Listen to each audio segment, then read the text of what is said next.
जी 10 class exercise first video में exercise 3.6 start की है, जिसका मैंने आप लोगों को क्वेश्चन नंबर 1 से रिलेटेड जो सी थी एग्जांपल और क्वेश्चन नंबर 1 करवाया और क्वेश्चन नंबर 2 करवाया है। क्वेश्चन नंबर 3 आप खुद अटेंड करेंगे और क्वेश्चन नंबर 4 से रिलेटेड भी हम एग्जाम्पल कर चुके हैं। ठीक है, तो ये सेम एज इट इज़ होगा जैसे हम लोगों ने एग्जाम्पल की थी। तो देखें यहाँ पे हमारे पास इसका जो हमारे पास कांस्टेंट नंबर है वो 0 है, तो 0 + 6 का रहता है 6। इस तरीके से 2 + 4 रहता है 6। तो x को मल्टीप्लाई करेंगे x + 6 के साथ और x + 2 को मल्टीप्लाई करेंगे x + 4 के साथ। उसी तरीके से जैसे एग्जाम्पल की है उनको फॉलो करते हुए तो आप लोगों ने ये क्वेश्चन ढंग से अटैम्प्ट करना है। नेक्स्ट आ जाता है क्वेश्चन नंबर 5, जिसमें हमारे पास आ जाता है 2x + 1, 2x + 3, 2x + 5, 2x + 7 + 16। तो करते हैं क्वेश्चन नंबर 5। जी 10 क्लास तो क्वेश्चन नंबर 5 जो से हैं अब इसको स्टार्ट करते हैं। तो देखिए क्वेश्चन नंबर 5 में हमारे पास क्या आ जाता है कि 2x + 1 है, ठीक है। और यहाँ पे जो से इसका कांस्टेंट नंबर को देखें तो 1 को अगर हम लोग इस के साथ 7 के साथ ऐड करते हैं, 1 + 7 आ जाता है हमारे पास 8। इसी तरीके से हमारे पास ये जो फैक्टर है और ये वाला फैक्टर है, इनके कांस्टेंट नंबर को ऐड करते हैं मुश्किल में एक दारंग हो तो 3 + 5 आ जाता है 8, मतलब कि 8 = 8 आ गया। तो इसी तरीके से क्या करेंगे, अब इस फैक्टर को मल्टीप्लाई करेंगे इसके साथ और इसको इसके साथ और स्क्वायर ब्रैकेट में लिखेंगे। तो यहाँ पे लिखते हैं जी, हमारे पास आ जाता है 2x + 1 इंटू आ जाता है हमारे पास के 2x + 7, ये स्क्वायर ब्रैकेट यूज़ की। फिर इस तरीके से आ जाता है 2x + 3 इंटू आ जाता है जी 2x + 5 + 16। अब इन्हें मल्टीप्लाई करते हैं तो हमारे पास 2x को 2x के साथ मल्टीप्लाई करेंगे, इस एलिमेंट को इन पूरे पूरे फैक्टर के साथ करते हैं तो 2 2 आ जाता है 4x को इसके साथ किया x², 2x को 7 के साथ किया 2 7 14 और आ गया x। फिर 1 को इन दोनों के साथ करते हैं तो 1 को 2x के साथ किया तो आ गया 2x, 1 को 7 के साथ किया तो आ गया 7। ओके, यहाँ पे ब्रैकेट बंद कर दी। इसी तरीके से हमारे पास 2x को 2x के साथ किया तो होता है 4x², 2x को 5 के साथ किया तो होता है 2 5 10 x as it is plus 3 2 आ गया 6x। फिर 3 को 5 के साथ किया 3 5 15 प्लस आ गया यहाँ पे 16। अब यहाँ पे देखिए कि इसको सिंप्लीफाई करें तो आ जाता है 4x² प्लस आ जाता है 14 और 2 को ऐड करें तो आ जाता है 16x + 7। इसी तरीके से हमारे पास आ जाता है जी 4x², 10x + 6x। तो इनको ऐड करते हैं तो हमारे पास आ जाता है 16x प्लस आ जाता है 15 + 16। अब नोट दैट कि हमारे पास ये दोनों टर्म जो सी हैं वो बिल्कुल क्या है, सेम है, और इसको दे देते हैं हम मसावात नंबर 1 का नाम। ठीक है, अब ये दोनों जो सी हैं रकमें बिल्कुल सेम है तो हम फ़र्ज़ कर लेते हैं। ठीक है, लेट किया कि 4x² + 16x = आप लोग x के अलावा फ़र्ज़ कर लें, चाहे वो a आ जाए, चाहे b आ जाए, चाहे वो z आ जाए या y आ जाए, कि अगर हम लोग सपोज कर लेते हैं यहाँ पे y है। ठीक है, अब ये दर्ज कर देते हैं पुट इन इक्वेशन नंबर 1।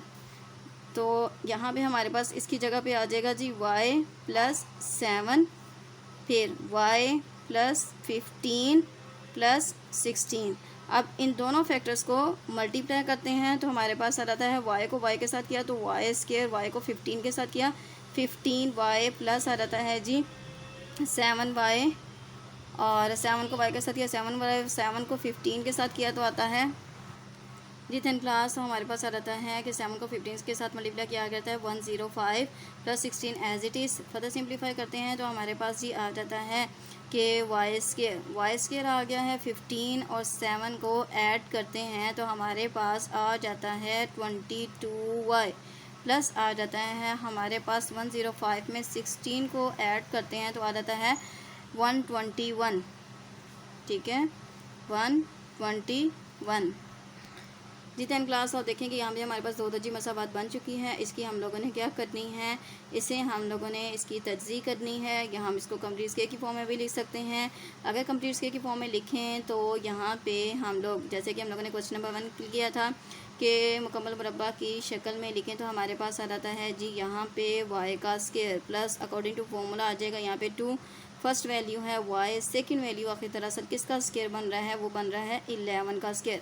तो देखिए अगर 2 को 11 के साथ मल्टीप्लाई करें 2 1 = 2, 2 1 ज़ा 2, तो आ गया 22 आया एज इट इज़, ठीक है, इसको सेटिस्फाई कर रहा है।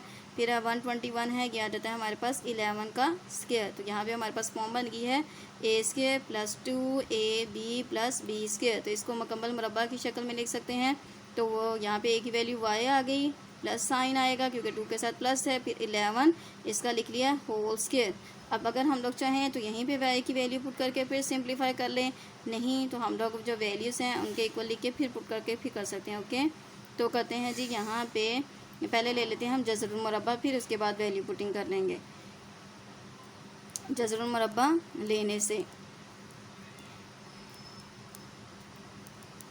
जी, तो हमारे पास यहाँ पे आ गया है स्क्वायर रूट, तो आ गया y प्लस 11 होल स्क्वायर, ये स्क्वायर जो है स्क्वायर रूट के साथ हो गया कैंसिल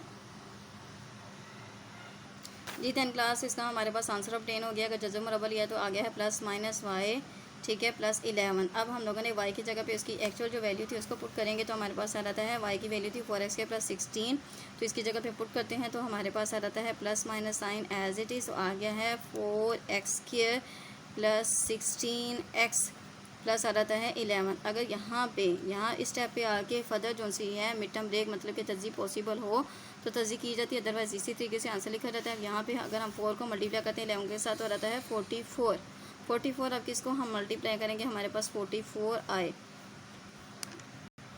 तो 10 क्लास हमारे पास चुके, यहाँ पे इसकी तरजीह 4 को किसी 12 को करेंगे, किसी को करें तो 144 इस तरीके से ऑब्टेन नहीं हो रहा, तो क्या होगा कि यही इसका क्या होगा आंसर होगा, ठीक है। तो अब मैं आप लोगों को इसके आंसर की फॉर्म लिख के बताती हूँ कि आखिर जी 10 क्लास इस तरीके से, ठीक है, विच इम्प्लाइज दैट स्क्वायर लिखा जो हमारे पास गिवन क्वेश्चन था उसको लिख लिया है जैसे कि अलामत के अंदर, फिर ये हमारे पास बराबर आ गया है, प्लस माइनस आ गया है इसका आंसर, इसके सामने लिख दिया है कि 4x स्क्वायर प्लस आ जाता है 16x प्लस 11। तो दरअसल जो गिवन हमारे पास वैल्यू थी उसका जो जज़र मुरब्बा है वो ये वाली वैल्यू ऑब्टेन हो रही है।